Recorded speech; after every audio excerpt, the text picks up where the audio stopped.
বিসমিল্লাহির রহমানির রহিম। আসসালামু আলাইকুম। মাননীয় স্পিকার, আপনাকে ধন্যবাদ।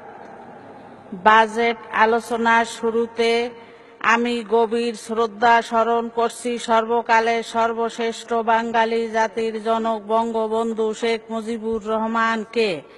সেই সাথে স্মরণ করছি বঙ্গমাতা শেখ ফজিলাতুন্নেসা মুজিবকে।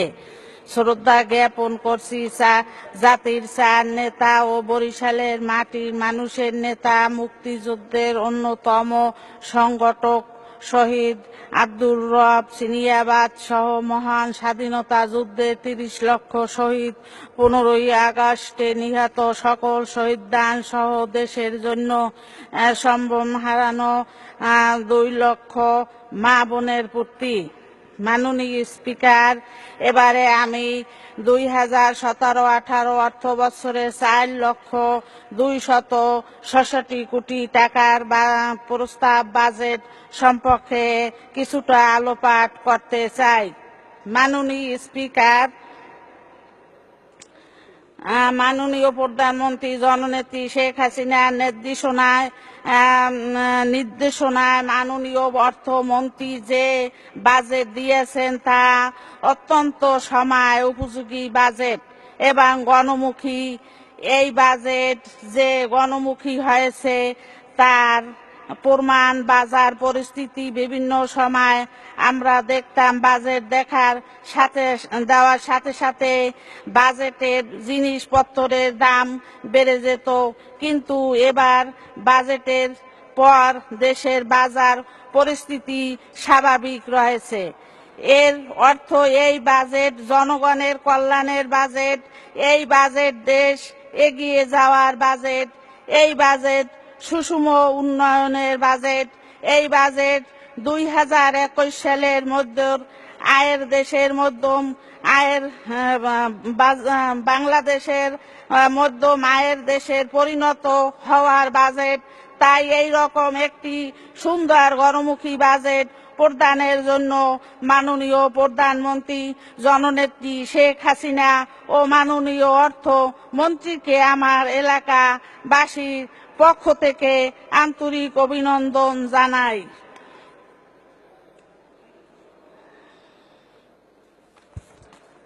মাননীয় স্পিকার, দক্ষিণবঙ্গের মানুষের দীর্ঘদিনের স্বপ্ন পদ্মা সেতু নির্মাণ। পদ্মা সেতু নিয়ে অনেক ষড়যন্ত্র হয়েছে।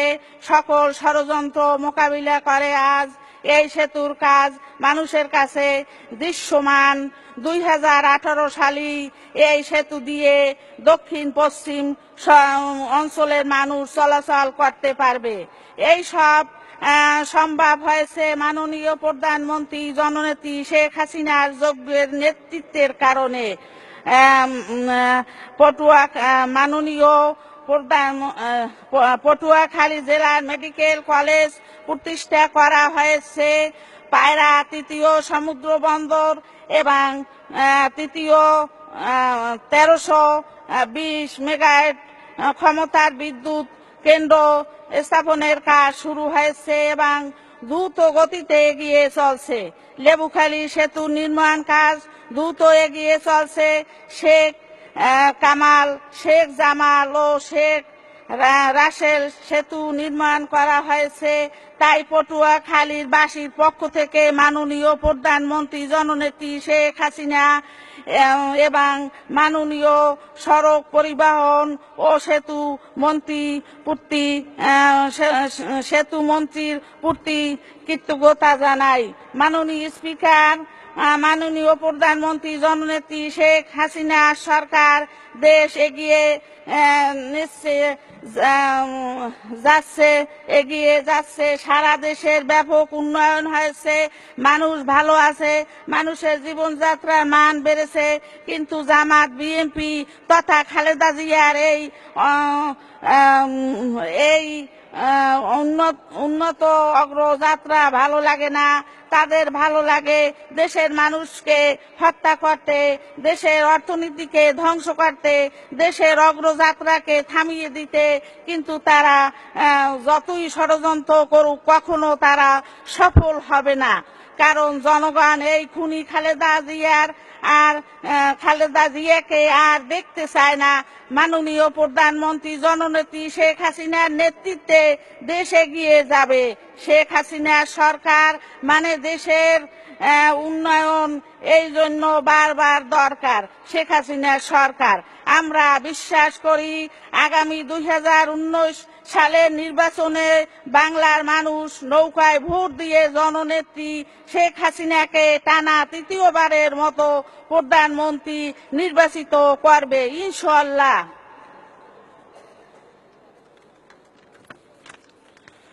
মাননীয় স্পিকার, এবারে আমি আমার এলাকা পটুয়াখালী জেলার কয়েকটি উন্নয়ন প্রকল্প বাস্তবায়নের মাননীয় প্রধানমন্ত্রী অর্থমন্ত্রী মহোদয় সদয় দৃষ্টি কামনা করছি।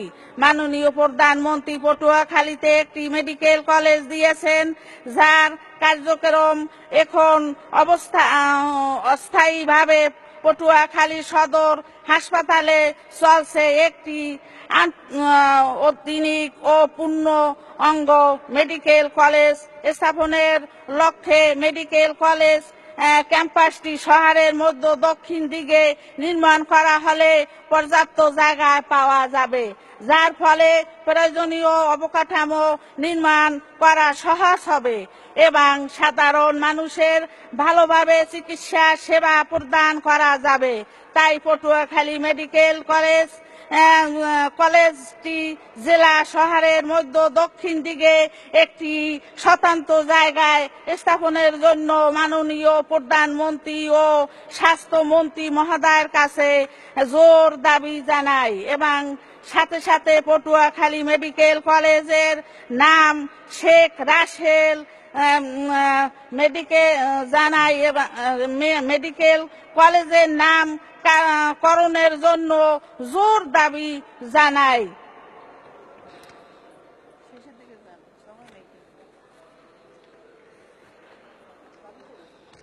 কই